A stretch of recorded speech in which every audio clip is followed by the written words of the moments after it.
Stock चल रहा है करीब 70 के पीई पर। अब ये पीई क्या भला है? आसान भाषा में इसका मतलब है कि आप कंपनी के 1 रुपए की कमाई के लिए 70 रुपए देने को तैयार हैं। ये काफ़ी हाई है। तो सवाल यही उठता है कि क्या ये प्रीमियम प्राइस जस्टिफाइड है?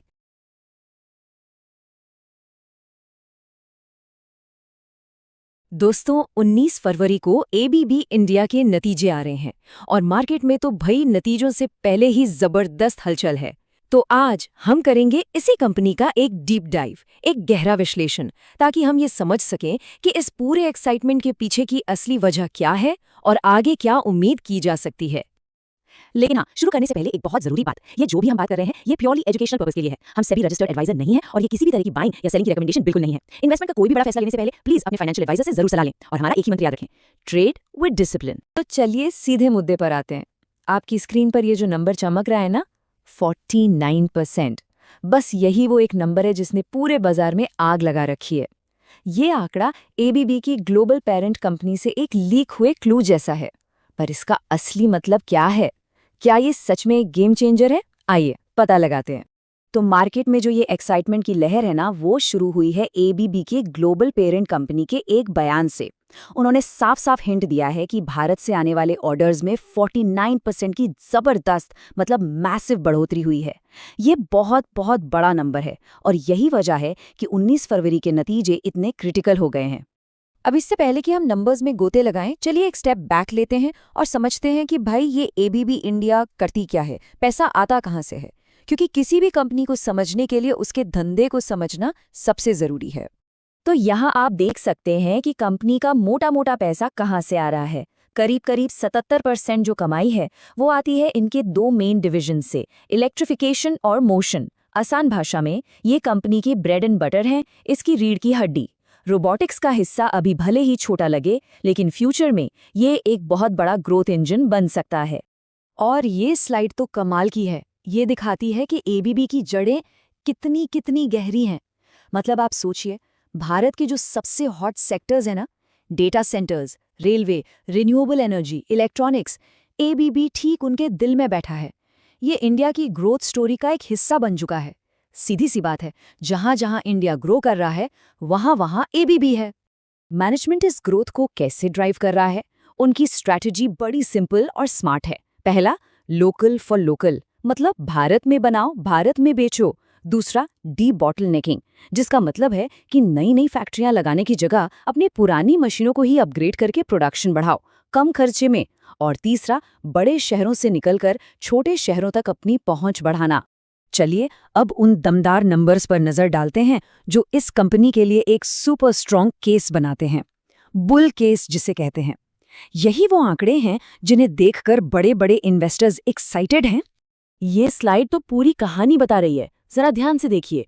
कोविड के बाद जो जे कर्व रिकवरी हुई है ना, वो साफ दिख रही है। पिछले 5 सालों में रेवेन्यू लगभग डबल हो गया।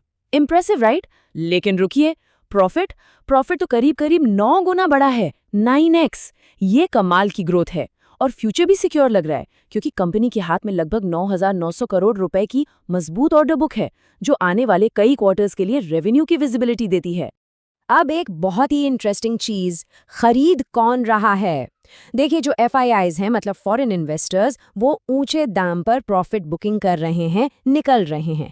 पर दूसरी तरफ हमारे डोमेस्टिक जायंट्स, म्यूचुअल फंड्स और खासकर एलआईसी, वो दबा के माल उठा रहे हैं। ये एक तरह का हैंडओवर है, जहां लॉन्ग टर्म के लिए सोचने वाले डोमेस्टिक इन्वेस्टर्स कमान संभाल रहे हैं। तो ठीक है, कंपनी बहुत मजबूत है, नो डाउट, पर अब सिक्के का दूसरा पहलू देखते हैं।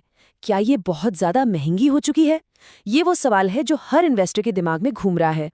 स्टॉक चल रहा है करीब 70 के पीई पर। अब ये पीई क्या भला है? आसान भाषा में इसका मतलब है कि आप कंपनी के 1 रुपए की कमाई के लिए 70 रुपए देने को तैयार हैं। ये काफ़ी हाई है। तो सवाल यही उठता है कि क्या ये प्रीमियम प्राइस जस्टिफाइड है? अच्छा, जब हम इसकी तुलना इसके कंपेटिटर से करते हैं तो पिक्चर थोड़ी क्लियर होती है। एबीबी का वैल्यूएशन सीमेंस के आसपास ही है, मतलब पूरा सेक्टर ही प्रीमियम पर है। हाँ, ये सीजी पावर से सस्ता है, जिसकी प्राइस में तो रॉकेट फ्यूल वाली ग्रोथ ऑलरेडी फैक्टर्ड इन है। तो ये प्रीमियम क्यों? पक्ष में तर्क ये है कि कंपनी जीरो डेट है और ROC return on capital employed वो 38% है। मतलब हर 100 रुपए लगाकर 38 रुपए कमा रही है। फैंटास्टिक। लेकिन दूसरी तरफ मार्केट ने इसकी कीमत परफेक्शन के लिए लगा दी है। मतलब जरा सी भी चूक हुई ना तो स्टॉक में भारी गिरावट आ सकती है। No margin for error. Valuation की चिंता तो है ही, पर इसके अलावा भी कुछ छुपे हुए रेड फ्लैग्स हैं जिन्हें बुल्स अक्सर इग्नोर कर देते हैं। आइए एक एक करके इन्हें भी देखते हैं। पहला और सबसे बड़ा है लेजी कैपिटल। सोचिए, कंपनी के पास करीब 5,000 करोड़ रुपए कैश में पड़े हैं, जिस पे रिटर्न मिल रहा है बैंक एफडी जितना, जबकि कंपनी का खुद का बिजनेस 38% का जबरदस्त रिटर्न देता है। ये पैसा कंपनी की ओवरऑल एफिशिएंसी को नीचे खींच रहा है। दूसरा रिस्क है एमएनसी टैक्स या रॉयल्टी का। देखिए, एबीबी इंडिया एक फॉरेन कंपनी की सब्सिडियरी है, तो वो अपनी पेरेंट कंपनी को टेक्नोलॉजी यूज करने के लिए फीस देती है, जिसे रॉयल्टी कहते हैं। अब सोचिए, अगर पेरेंट कंपनी ने ये फीस बढ़ा दी तो यहाँ इंडिया में शेयरहोल्डर्स का प्रॉफिट सीधा सीधा कम हो जाएगा। और तीसरा बड़ा रिस्क है पिंजरे में बंद पक्षी वाला। एबीबी इंडिया का एक्सपोर्ट बहुत लिमिटेड है। क्यों? क्योंकि इसकी पेरेंट कंपनी इसे दूसरे देशों में अपनी ही दूसरी ग्रुप कंपनी से कम्पीट नहीं करने देती, तो इसकी ग्रोथ का पोटेंशियल काफ़ी हद तक इंडिया तक ही सीमित हो जाता है, जबकि इसके इंडियन कॉम्पिटिटर्स पूरी दुनिया में अपना माल बेच सकते हैं। तो हमने बुल केस भी देख लिया, बेयर केस भी देख लिया, पक्ष और विपक्ष दोनों समझ लिए। अब असली मोमेंट ऑफ ट्रूथ आ गया है। 19 फरवरी के नतीजे ही सब कुछ साफ कर देंगे। तो रिजल्ट वाले दिन आपको इन 4 चीजों पर अपनी गिद्ध जैसी नजर रखनी है।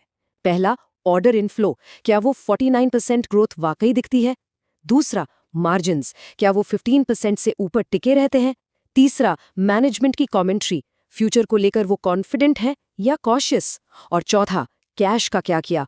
उस 5,000 करोड़ के लेजी कैपिटल का कोई प्लान है, जैसे कोई बड़ा डिविडेंड? तो आखिर में सवाल बस यही है, एबीबी नो डाउट एक गोल्ड स्टैंडर्ड कंपनी है, पर मार्केट ने इसकी कीमत परफेक्शन के लिए लगाई है। तो क्या ये वो एक्स्ट्राऑर्डिनरी रिजल्ट्स डिलीवर कर पाएगी जिसकी मार्केट डिमांड कर रहा है? इसका जवाब हमें 19 फरवरी को मिलेगा। तो दोस्तों, अगर आपको ये डीप डाइव एनालिसिस पसंद आया तो प्लीज़ इस वीडियो को लाइक करें और चैनल को सब्सक्राइब ज़रूर करें। और हाँ, हमारा एक फ्री व्हाट्सएप ग्रुप भी है, WISH 100 करोड़। उससे जुड़ने के लिए आप हमारे चैनल पेज पर जा सकते हैं।